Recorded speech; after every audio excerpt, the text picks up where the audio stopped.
Hey, this is Simon from Bleeding Antlers, and you're listening to the Dan Chan Show.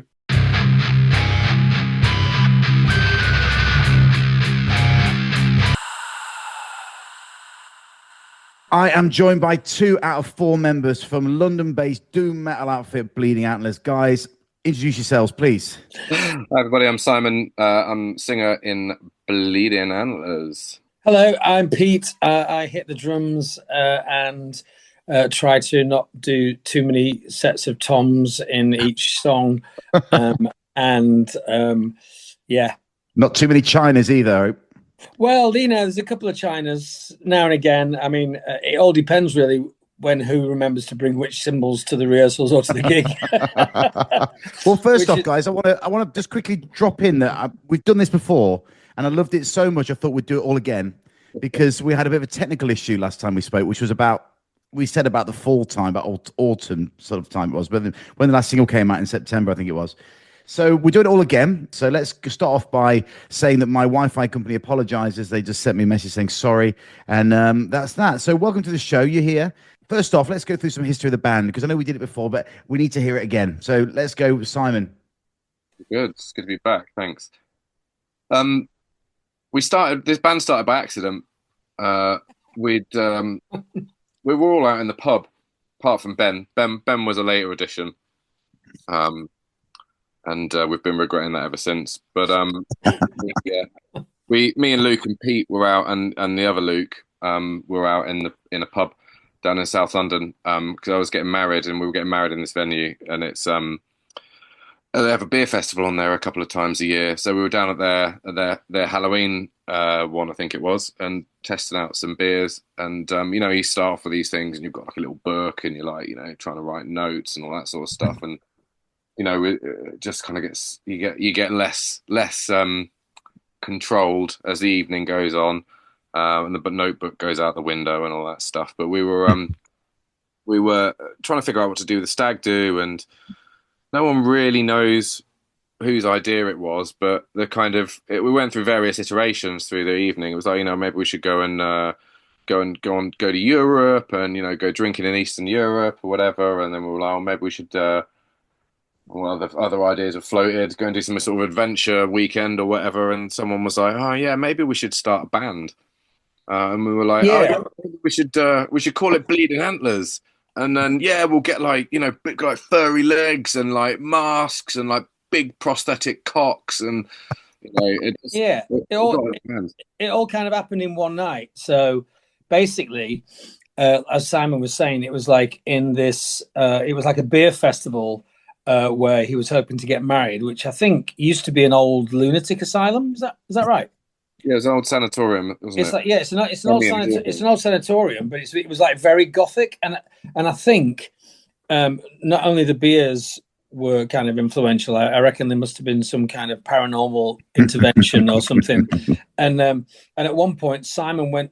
Every time Simon went to the bar, he might not remember this, but I think we tried to make him go to the bar as much as possible so we could talk about what we were going to do for his stag do, so he wasn't in any way involved and wouldn't know what was actually going on. And so I think we were sat there, and there was myself and Luke, and the other Luke, who then became known as Good Luke and Bad Luke.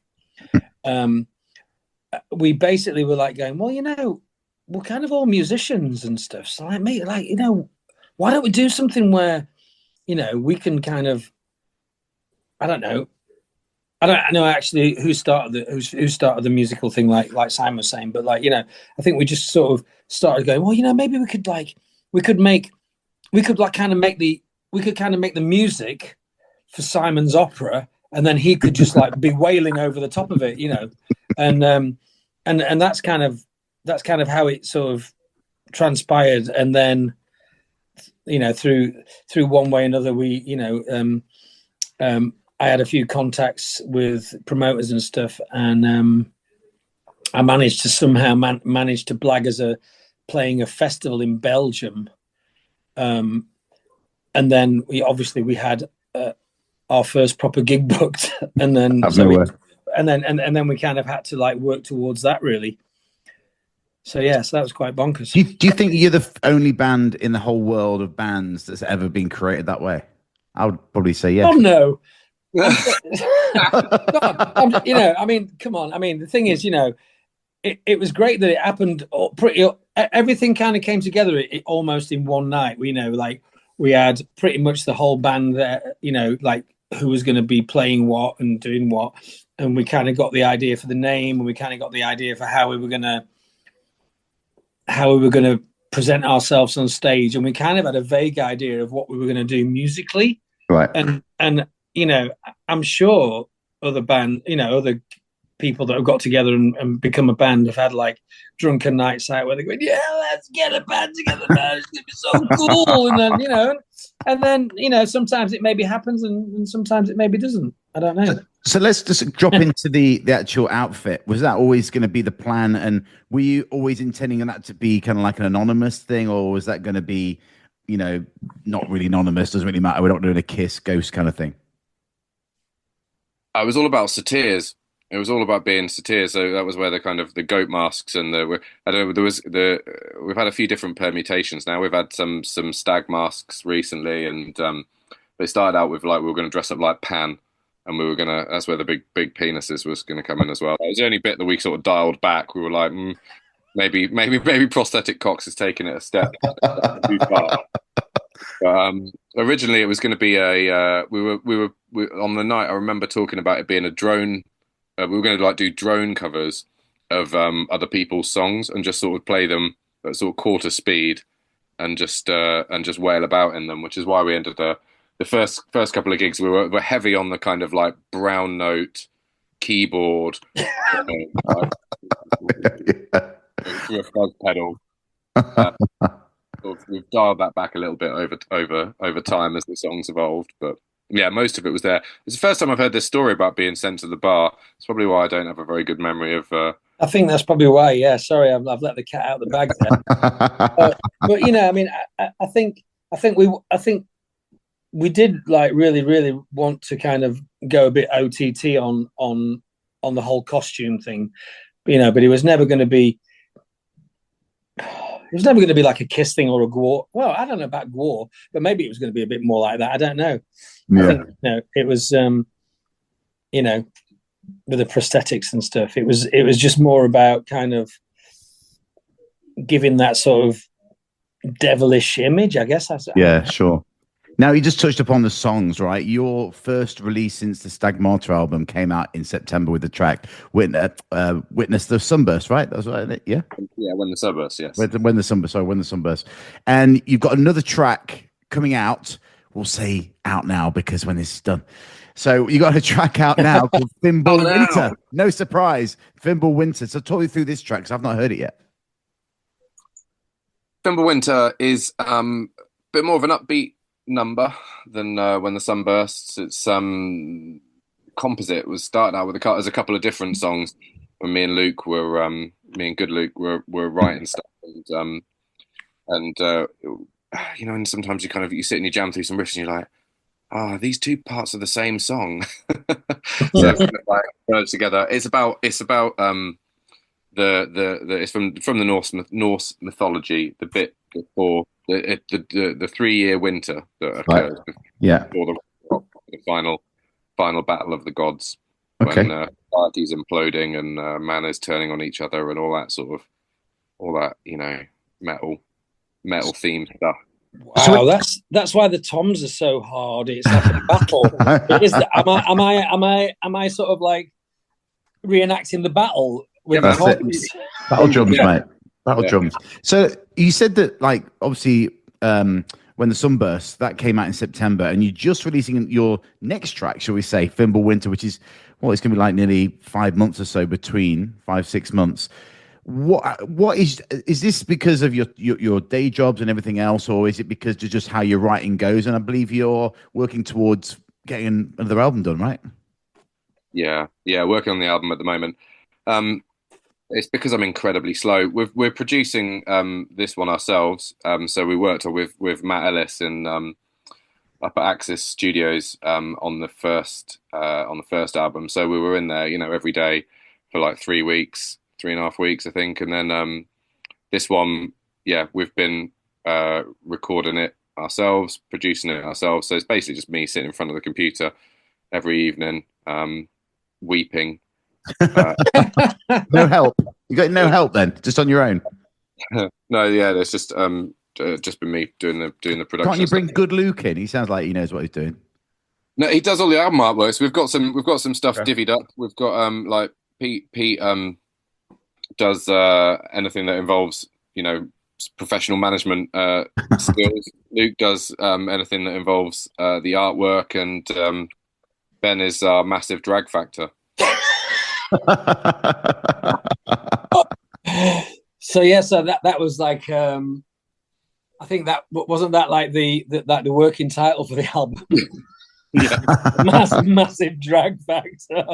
Okay, so dragging it back to the album, when can we expect a finished product, should we say? I know you're being slow, and everything, but what's your prognosis? Do you give yourself timelines, or is it just one of those things where it happens when it happens?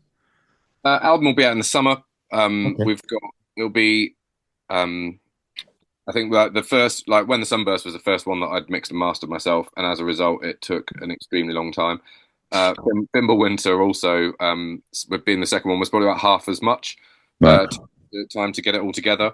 And then we've got about another 4 or 5 tracks that are in various stages of completion at the moment. So hopefully the next ones should flow. And I'm hoping.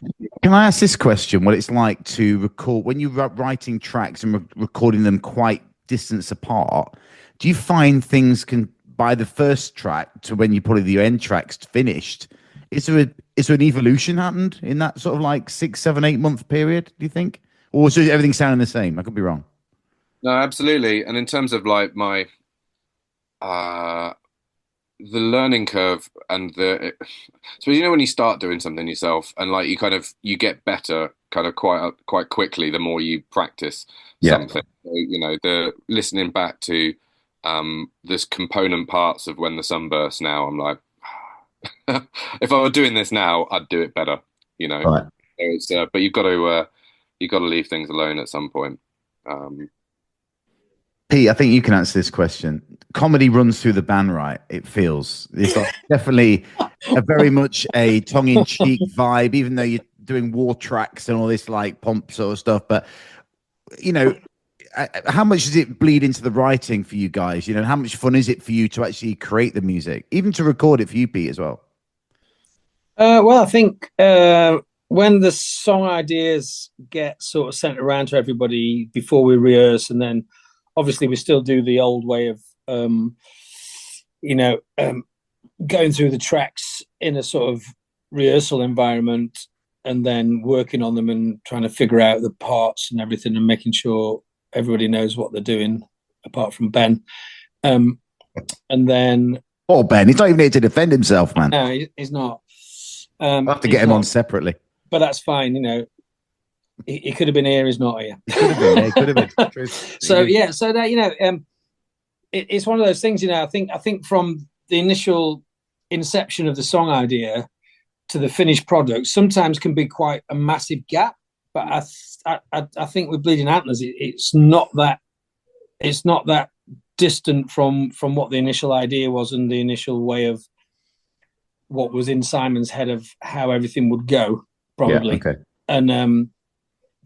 And so, you know, I mean, obviously we have a lot of fun when we're doing the rehearsals because Ben's there and we can kind of just use him as a, you know, punching bag, basically. And then, you know, and then when we actually go and record stuff with Simon at his house, his home studio, it's, you know, there's a lot of fun to be had there because obviously we're kind of trying to go through this, like, we're trying to get the best version of each of those. And then, but at the same time, we're kind of, because everything's not too serious, you know, there's always that element of fun to it. I think, and then I think when it comes to the vocals, that's the most fun part because, you know, between myself and Simon, we have quite a laugh when we're doing the vocals. especially because they call me Ghost Pete, because I do all these really sort of strange vocal bits in the background and come up with all these really weird backing vocal bits and what have you on top of the harmonies stuff that Simon wants to happen. Some of those are quite fun. And then very difficult to do when you're playing the song. So when does a serious moment happen? Have you ever fallen out? I don't believe you guys could even fall out with each other. Surely not. I think one of the reason why we're still doing this is because we have such a good time. That's it. I think that's why after the stag do, we'd had such a good time arsing about doing that and doing the videos and stuff and doing the documentary stuff that we did at the time, and we just thought, this is too good, too much fun to give up on, and it's a good excuse for us to get together and like. Tap into that now, Simon, with the documentary. I forgot to mention that. Drop that in as well. Let's talk about that, because that was a pretty cool thing to do, and how that came about. Yeah, it's one of those things. Is when we were, again, this is Pete leading the way on this. Like we after he'd got us the festival booked in Belgium. We got some sponsorship from Jägermeister and from Hobgoblin, who were both sponsoring Black Spiders at that point in time, and I think Jaeger had sponsored Defiled, Luke's Good Luke's old band, and so yeah, they came on board, sorted us out with loads of bottles of Jaeger. And crates and crates of Hobgoblin for the wedding as well. So it was, is that why you don't drink anymore, Si? Yeah, I was like Duff McKagan, my pancreas burst at the wedding. But we, so I think asking if we were the first band to perform like that. I think we were the first band that's ever taken beer into Belgium. So we turned up and like this, hilarious. This free beer and stuff like backstage. For all the artists, but we just had like crates and crates of Hobgoblin that we were like just trying to give away to people. Brilliant. Yeah, there's lots of bottles of Jaeger as well, which is great because obviously, there was like lots of other bands that were there that we were kind of giving all the Jaeger to and stuff, as well as like anyone that came up to the merch stand, we'd give them like we'd have these like little tiny miniature bottles of Jaeger. My God. And we were doing shots with everyone that sort of came up to the merch stand, and we were kind of quite wasted. Absolutely. I mean, I guess the whole thing about the documentary was, initially was to have some kind of documentation of what a great stag do, because it might not happen again. Yeah. Well, I mean, never say never, but.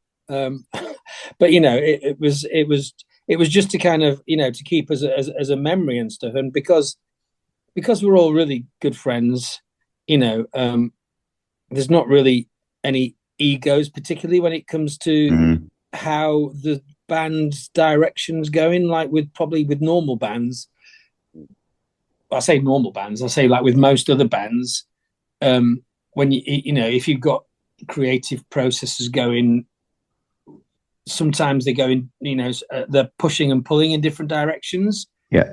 But basically with us, Simon's the spearhead and we're all just strapped to him, ready to go to oblivion. I love it.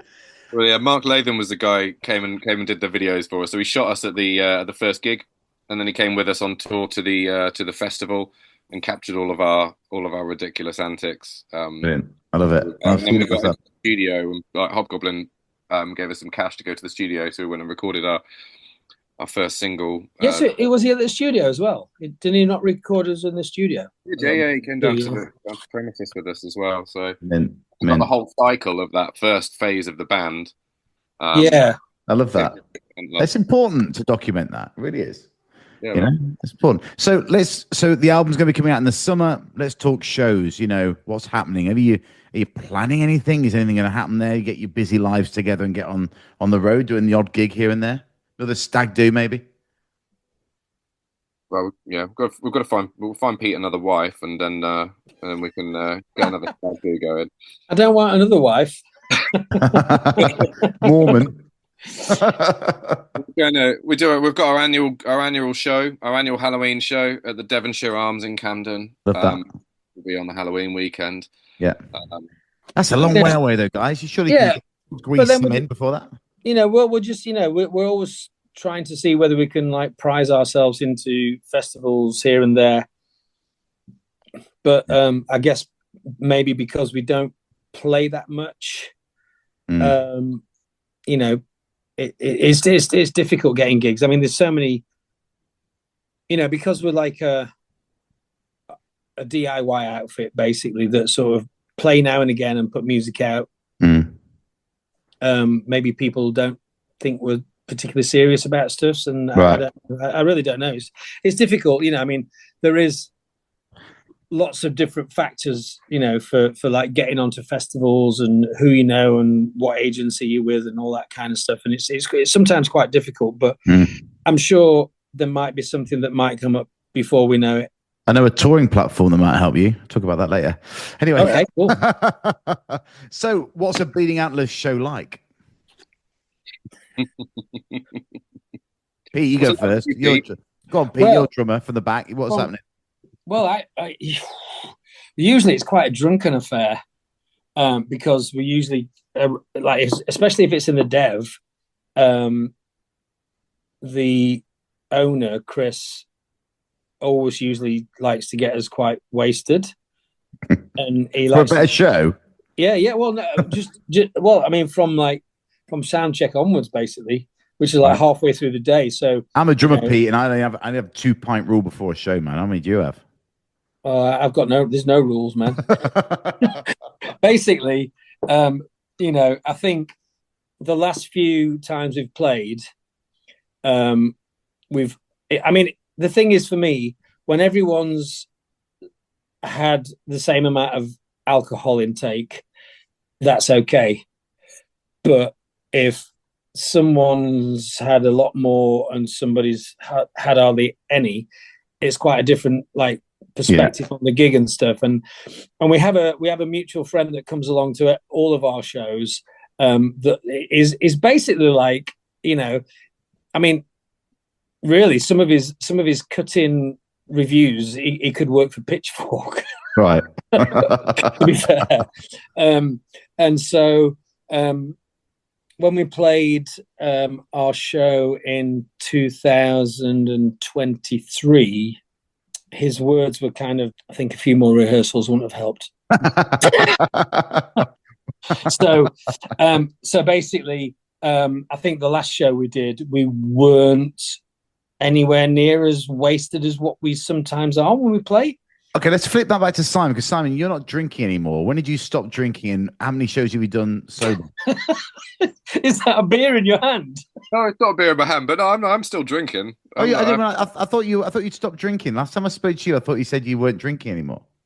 No, I think I was going to work later that evening, so I was like, because you were having a beer after work, and I was like, oh no, I'm going to the gym, I'm teaching, so I was like, I was drinking this. I think I was on the complete wrong end of the stick, mate. I thought you'd gone teetotal. Sorry, I'm just having another one of these. The man's finger, good. Love it. Right, that changes everything. Then I love it. So okay. With all that in mind, what do you prefer? Do you prefer studio or stage? Oh, stage. Stage. Yeah, live every time. It's got to be, because you've got that one chance to do it, and basically when you're writing songs, that's the idea. Is basically is when you're writing the songs, you want to perform them live. When you're in a studio, you can you can tweak things, start. You can stop, start. You can pause the button. You can re-edit and all that kind of stuff. Yeah. It's when you can own your craft on stage. Yeah, I just really like climbing all over everybody on stage. I was like, like climbing up on the pole on the Got side. To get to one of your shows. Yeah, climbing on the audience, climbing on the band members. Like it's all about having a good time on stage. You wear the masks on stage. Are they made in a way that's going to let it breathe? I remember speaking to Mushroom Head and other bands I've spoken to that wear prosthetics and stuff. I remember the guy from Mushroom's Head said he loved it, the fact that he could just it's such a breathable mask, and it was really cool. What's yours like? Are they just straight from Smithy's or something? Yeah, they're cheap plastic rubbery things. So they're all right. Ben moans about it a lot. lose about 5 stone before he's on stage. I mean, the thing is that the most difficult thing about the masks is when we were originally gonna wear 2 masks, and Simon was the only one that I think originally did wear 2 masks. So he had like a Red Devil's mask kind of that was like a full head neck mask underneath his goat mask. And the thing is, like, the actual goat masks are just too hot anyway. So and obviously very restricting when you're singing. Sure. So we kind of had to modify them a little bit, but yeah, God, so hot. Everything's so hot. Like the leggings, you know. I mean, for a lot of the time, we're like half naked when we have to wear things, and I think that's why we material. Started, I think that's why we started kind of.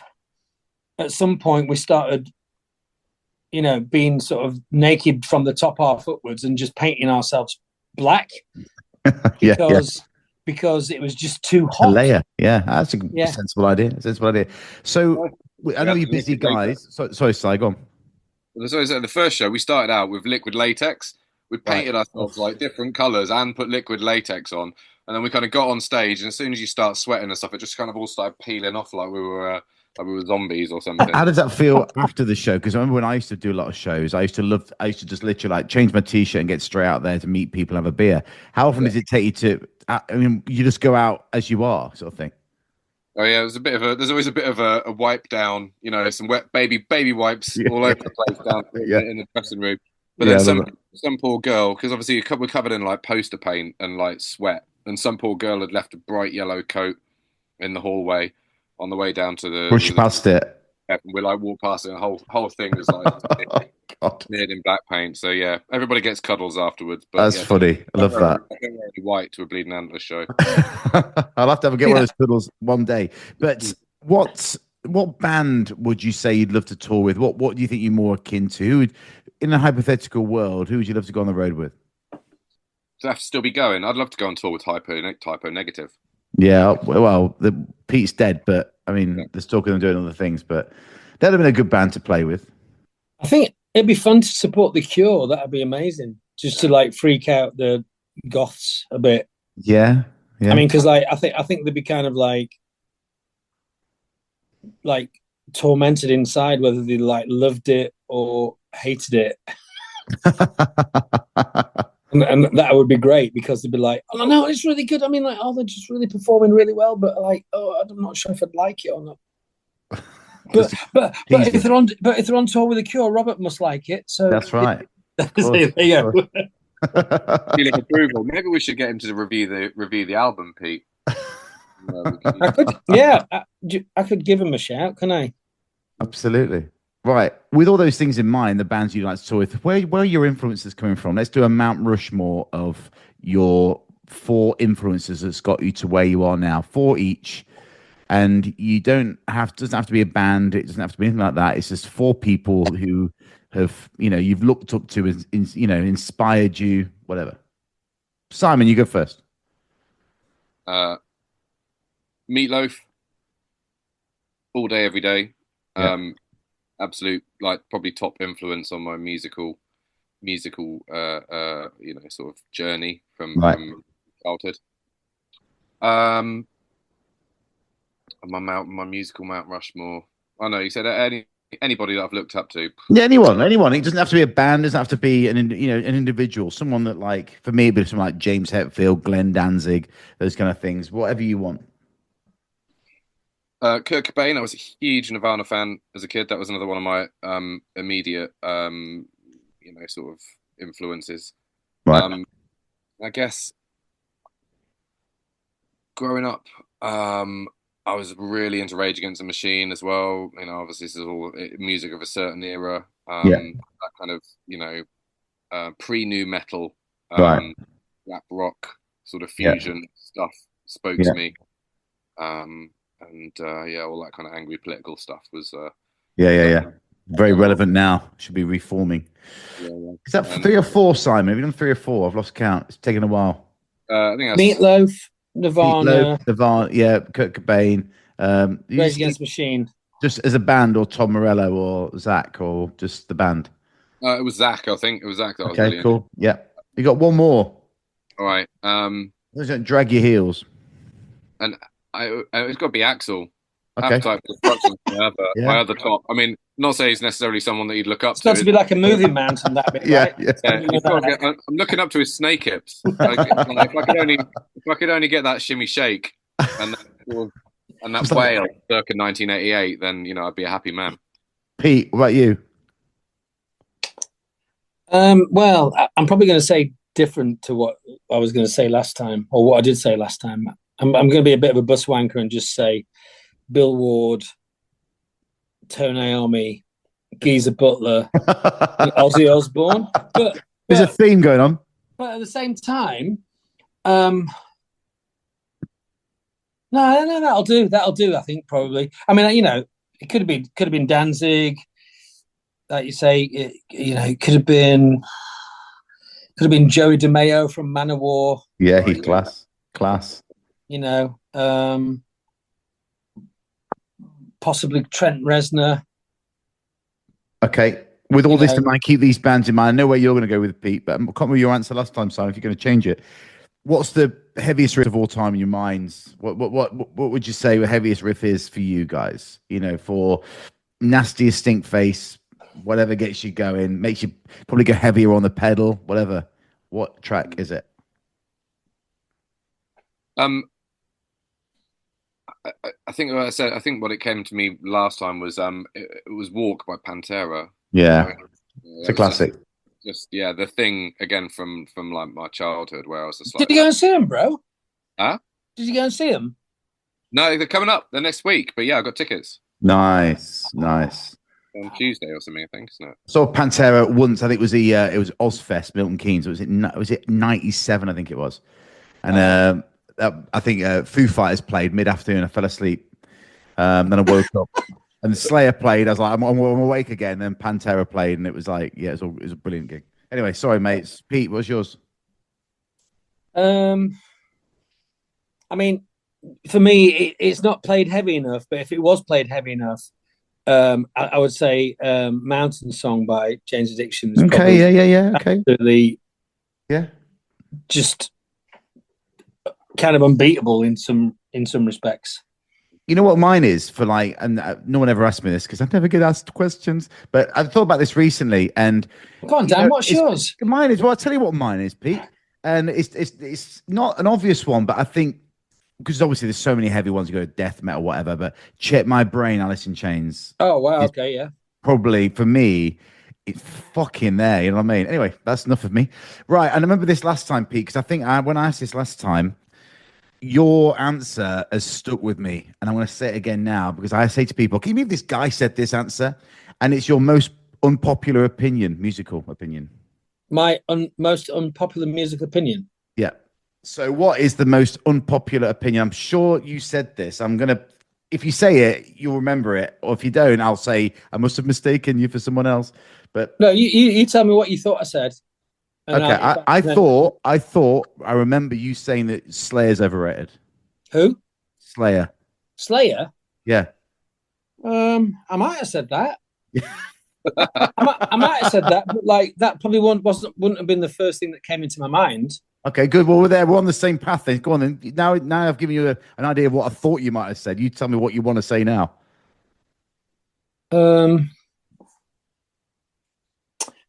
Simon, have a think. I'll edit this. I'll chip this down. Don't worry. Well, I will say I think Foo Fighters are overrated. Yeah, but that's why I fell asleep. That's why I fell asleep to them. You know what I mean? But I could give you a million bands that I think are overrated. I mean, what's the actual question again? And then what is your most unpopular musical opinion? Where it could divide a room. Like I could say to people, I don't like the Beatles. People go, "Oh my god, you don't like." It doesn't have to be about bands you like or you don't like. You could say guitarists are wankers or something. I don't know. You know, you can say what you like. Bass players are the most valuable members of a band. There you go. That is the very divided Simon. Obviously not with our band. Is that your answer, Si? No, I think mine would be Spirit Box, like a modern Evanescence. Yeah. I was watching them at Corn. I went to go see Corn play at Gunnersbury Park in the summer, and I didn't really know any of the other band's work because obviously I'm an old man. And All right, okay. I've got one. Go on. they were Oh, really hey, the penny's dropped. Okay, good. box, like people were really excited. The crowd was going wild, and I was watching it, and I was just like, I don't get it. And then, Right. a couple of songs in, Yeah. it just dropped. I was like, it sounds like fucking Evanescence, but Yeah, yeah, modern. yeah. I just, That's yeah, the husband and wife team, isn't it? I think Spirit Box. yeah. The husband and wife job. That's probably why. Go on, then, Pete. What you got? New metal is the dog turd on the fucking heel of rock music. I think that's a popular opinion, Pete. Is it? I mean, it might be. I mean, well, the thing is, I've never got Limp Bizkit. Corn, kind of, but like, whatever. I mean, God, this just like I just don't. Sorry, the thing is, I was in a band in the late '90s when new metal came along, and it was a rock band, and obviously, new metal just killed the vibe. Killed the vibe, man. Just what Nirvana did to hair metal. Well, yeah, but like that was a good that was a good thing. That was a good call, right? That's a good call. The thing is, every now and again, you need to kind of scorch earth everything and go back to the start, right? And like Nirvana did that really, really well. New metal didn't really scorch earth with anything. All they did was like fucking bring a fucking DJ in, and it was terrible. And big headphones. Absolutely shocking. Sorry, come at me. Yeah, no, come at me, bro. Come at me. Anybody that's like it's Peter Spivey at gmail.com. Exactly, it is, yeah. I mean, the thing is, Matt Ellis, who produced our other album, like, we have so many arguments over Limp Bizkit. He loves them, and I cannot see it at all. I mean, and I've seen them play. I saw them play when they played Sonosphere. It must have been like 2015 or 13 or something like that. Don't get it. Still don't get it. I met Linkin Park. It's not something that's good if you get over time. With Korn, I went to see Korn like when they played in 2012, and I hated them when I was a kid. And they were amazing. Yeah, and he's got an amazing voice live, and they blew me away. I was like, they're actually a really good band. Yeah. Linkin Park, Limp Bizkit. I mean, it's just landfill. It's landfill music. We could go all night about this, guys. This is amazing. We could just keep talking. We should do this every week. The thing is, we used to call like any sort of jingly jangly guitar band that came along. It used to be like indie landfill, anything, because it's been like indie rock music's not really been any good since mid '90s. Yeah, to be fair, but like, bro, I've got to reevaluate our friendship, if you like. Right, okay, let's go with this. Let's go with band's bucket list. We're coming to the end of this now. So tell me what's on the band's bucket. What would you like to achieve, you haven't done already? We need Fuji Rock Festival. Yeah, man. In Japan. Nice. And or maybe like a US tour with someone like Mastodon. Nice. Because we are like the Aldi version of Mastodon. Apparently. Yeah. Simon? That was one of the things that Matt said. Like Matt, the guy who did the first album, he's a very dry sense of humor, cutting banter. He was sat there listening to it, and he went, "Oh yeah." Kind of sounds a bit like Mastodon, but like if they weren't as good at their instruments. That's class. I'll take that. Yeah. It's not bad. It's a passive aggressive comment, but we'll take it. But okay. For me, Burning Man. I want to go and play Burning Man. I think we fit in really well at Burning Man. Whoa. What would you wear though? You just wear the masks and everything. Yeah. For 4 days. Butt naked at Burning Man. Just mud on a goat laugh. Who needs a prosthetic cock when you're at Burning Man? You know what I mean? Exactly. Straight out. Fit right in. You fit straight in. Okay, finally, what's the most used emojis in your phone? Now, I asked you before, what has it changed? Yeah, Yeah, clowns and melting. Pete, what's yours? My most used one recently has either been the Salute. Oh, okay. The salute one or the I don't know. I don't know. So it's some a psychologist's dream that would be to take that apart. What does he want to do? Is he agreeing? Does he care? What's going on? Am I saying yeah, bro? I'm down with that, or am I saying I don't know? What do you want? What do you want, bro? Love that, guys. Thanks for joining me on the show. Much appreciated. And keep in touch and we'll do this again. I think I think we could just do our own little thing for like just putting the world to rights with rock and roll and metal.